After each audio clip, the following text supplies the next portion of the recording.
All right, so we back again with another recap, and this time we got the Philadelphia 76ers versus our Lakers, right? And this game was played in Philly, so realistically the 76ers had home court advantage. And whenever you have a formidable opponent and they at home, they supposed to win. So we kind of came into this game with an uphill battle, not to mention we still got massive injuries. You know, remember last game in Cleveland, we only went 8 deep because we still missing Rui Hachimura. We missing Cam Reddish, Gabe Vincent, and, Jared Vanderbilt is still out. So we came into this, under-tooled, but yet and still, whenever you got LeBron James and you got one Anthony Davis, we never outnumbered. We never not got a chance. You know what I'm saying? If that makes sense, we ain't never not got a chance. Nah, that's not the situation. So for me, as a fan, and probably similar to you, I came into this expecting us to win. Maybe a close one, but all in all, I expected us to win. I expected us to pull it out. I expected Anthony Davis to match Joel Embiid's intensity, right? Because there's a lot of conversation going around whether or not he deserved the 60 M's. And like I said, from a defensive standpoint, he been holding down block party, right? Yeah, he got the beats bumping at the block party. But, consistency is what we're looking for. We're looking for consistency, especially against other talented big men. All right, so let's just get into what exactly happened. Let's talk about the good, the bad, and the ugly, because I'm the logical Lakers. So basically, I'm going to give it to you from a logical standpoint of what I seen happen. And we're going to go from there, realistically. We're going to go from there. So when you signs it up, the game started off good. You know what I'm saying? We got out running, cutting. You know what I'm saying? We was playing real good. We was playing team basketball, right? And for some reason, the momentum it flip-flopped. But this is what happens in basketball, right? In sports in general, especially team sports, you have momentums, you have runs. And it's really all about how you handle the run, right? So when the run is on your side, you got to get buckets, right? You got to put up as many points as you can put up. And when the run is on the other side, you got to try to stop the run as soon as possible. Well, once again, in the first quarter, we ended with a 24-6 run. Let that sink in. 24-6. 18, what? 18 a point? What? This is an 18-point differential. Come on, we can't keep doing this. Like, for the Laker Nation, don't get it twisted. I'm cool with losing when you're supposed to lose. I'm cool with, if we didn't have enough, which we didn't this night, we didn't have enough. But to go down 18 points from a 24-6 run, I don't like that. And I spoke about this last time about Darvin Ham. I don't understand, when the trend, when the trend is going against us, momentum, when that momentum is going against us, the other team is like, 2, 6, 10, right? When that momentum is going against us, we got to find a way to stop that momentum. Now, even though we got blown out, 138-94, we got toasted, right? It's 40-something points. We got toasted. I'm not happy that we got toasted, but I know why we got toasted, right? In this particular game, we just didn't have it just wasn't our night. So for me to critique the game from a standpoint Anthony Davis. So now Anthony Davis started off strong. He had 17 and 11. He was doing good. I think he had 15 at the half. LeBron had 17. We was doing good starting off. Austin Reeves had a decent amount of points, but it just wasn't our night. That's it. I'm a logical Laker fan, and the only way I could sum it up is it just wasn't our night. Because it's not like they were playing harder than we were playing. No, they were running more plays. Maxey was running off of curls. When a brother shoot 50% from the 3-point line, and he's just throwing them up. He shot 8, 9. When you got Patrick Beverly, no offense to PB, I fuck with Pat Bev because when he was a Laker, he was a Laker. He's a dog just in general. He's a real solid individual, a dog. You know what I'm saying? And when you got him hitting three-pointers, yeah, Yeah, it's just gonna be one of them long nights. PB, Pat Bev.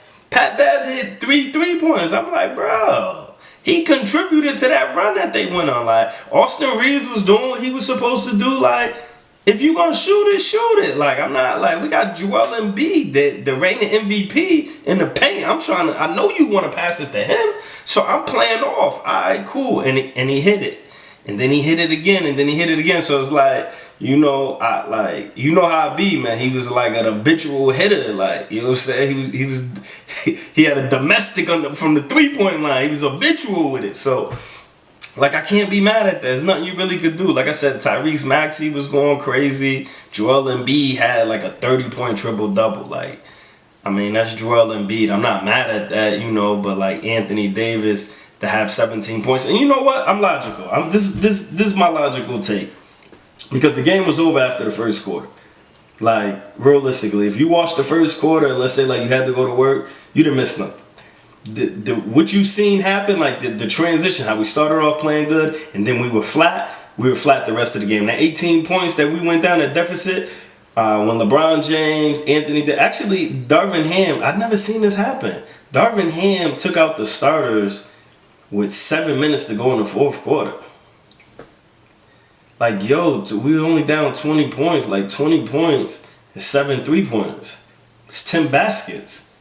7 minutes? You at least try to go on a run. Now, I can see if we tried to go on a run, he let him play to the 5-minute mark, you know, and then we went down 26 and then he pulled everybody. That makes sense. But 7 minutes ago, I really felt like we had a chance to at least make a run. Like, you at least got to try to make a run. But the way the whole night was going, Darvin Ham was smart. He should have did that, like, in the first quarter. Like, going into the second quarter. Because this is what I think really happened. I think in the first quarter, Anthony Davis, like, I think, like, his first 3 or 4 possessions, he got 3 fouls on the Sixers right off the rip. 2 on Joel Embiid. 2. I knew something was up because he got 2 fouls on Joel Embiid in the first quarter. This is not like 2 minutes left in the first quarter. This is like 4 minutes into the first quarter. Joel Embiid get 2 fouls. They don't even take him out the game.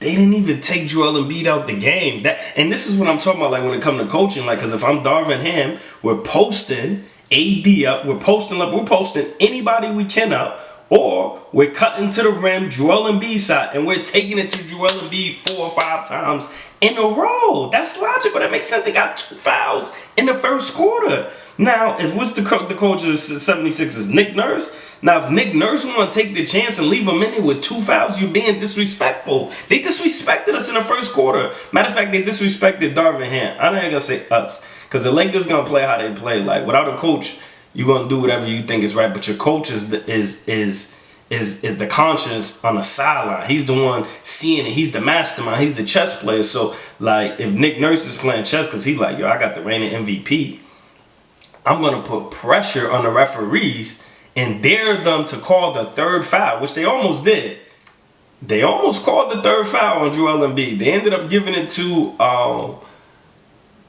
Tobias Harris, I believe. They ended up giving it to Tobias Harris, but it could have easily been on Joel Embiid. But it wasn't forced. You know what I'm saying? Like, it'd be different if Anthony Davis forced it on Embiid and they had no choice but to call it on Joel. He didn't force it on him, so they didn't do it. But he didn't force it because Darvin Ham wasn't like, yo, run that, pound that in the paint. You know what I'm saying? If they would have been like, pound it in the paint, get him 3 fouls, like, Nick Nurse would at least have to take him out of the game. And that would have stopped some of their momentum. See, and this is what I'm talking about. Like, when you're a coach, like, you got to recognize the trend when the momentum is going against you. 2, 4 points, 8 points, 12 points. You got to be like, nah, we're going in the paint and like, go get an offensive foul. Bump it. Make them make a tough call. Like, make them make a tough call. So, like, in the first quarter, the game was over. That's it. I really don't even have to say anything else because, like, Pat Bev, like, hit back-to-back threes. Like, Maxey was hitting some threes, like Joel, like, playing with 2 fouls in the first. Like, the game was over. That's pretty much the game. So I'm looking forward to the next game. Next game we play. Actually, we got like a back-to-back, if I'm not mistaken. Who we played before OKC? We played Detroit. Now, this is from me to you. If if we don't impress in that game, oh man, I'm gonna come on here and oh man, I'm gonna be really upset. I'm gonna be really, really upset if we don't duff out Detroit. They only won like 2 games. They still suck. They still young. Like it's Detroit. It is what it is. Then after the next day we play OKC. Yeah, we go to OKC. So we go into Detroit, then we go to OKC. So you know, OKC got a nice young squad. They playing together. They got SGA. So yeah. So like, you know, we got some decent games coming up, and it is what it is. I ain't really tripping on it, but overall for me, what I need to see the Lakers play with more continuity. But I will say we still down all of these pieces, you know. In this game, hold on, cause like I told you, last game we played against Cleveland, Darvin Ham only went 8 deep. I thought that made sense. Because we only played the players who knew how to play, right? And maybe the reason why he pulled AD and LeBron early, well, he pulled the whole starting lineup was because maybe they was already tired, right? So, because this game, before it got blown open, they let the rookie, the Hood Shafino kid, they let him play. They put him in early. He played like 2.5 minutes. Basura. He was scared by Suda. Every time he got the ball, he passed the ball. Like, so they got him out early though. I will say that. But at that time we were still doing good. And then you had, who else you played? Max Christie played again. Okay, Christie, he didn't do nothing. You know what I'm saying? He missed his shots, but you know, the last game, did he play last game? Yeah, he did. He started last game. It was Russell, Christie, Davis, James, Prince, Reeves, Hayes, and Wood. Yeah. See, like, I think we did. We stayed with 3. It just wasn't working, man. We went 8 deep again, and maybe that was the issue. Maybe going 8 deep back to back, you know, that's a lot, you know, because we played a couple days ago in Cleveland, so maybe with the traveling back to back, maybe it was a lot. Maybe going 8 deep was a lot, but it just wasn't working. Like we were horrible. Like the shooting percentages, let me just give you a few stats though. Like field goal percentage, we shot 47. And mind you, this is counting the you know, when they cleared out the bench. And what I will say, when we cleared out the bench, I'm not impressed by nobody on that bench. Hodge, Fudge, Lewis. I actually like Lewis. Lewis, the Hood Shafino, like I wasn't happy at all. Like Christian Woods, I think he played with them bums too. Ended up getting like 7 boards or something. But I wasn't happy with none of that. But let's go back to just, you know, the percentages. Like, yo, we shot 25% from the 3. And we only shot 28 threes. The 76ers shot 47%. And they shot 46 threes. They hit 22. I think they damn near made as many as we shot. So, like I said, whenever you got stuff like that that's going down, man, it's going to be hard for us to get a win. Very hard for us to get a W.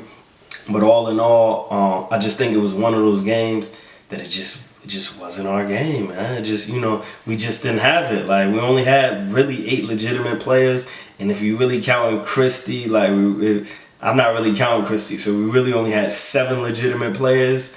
And it's going to be hard in the NBA, you know, when you only got 7 players to really, you know, pull it off, man. Especially when your 2-star players don't give you what they supposed to give you. Because LeBron, like I said, LeBron ended up with what? What LeBron ended up with?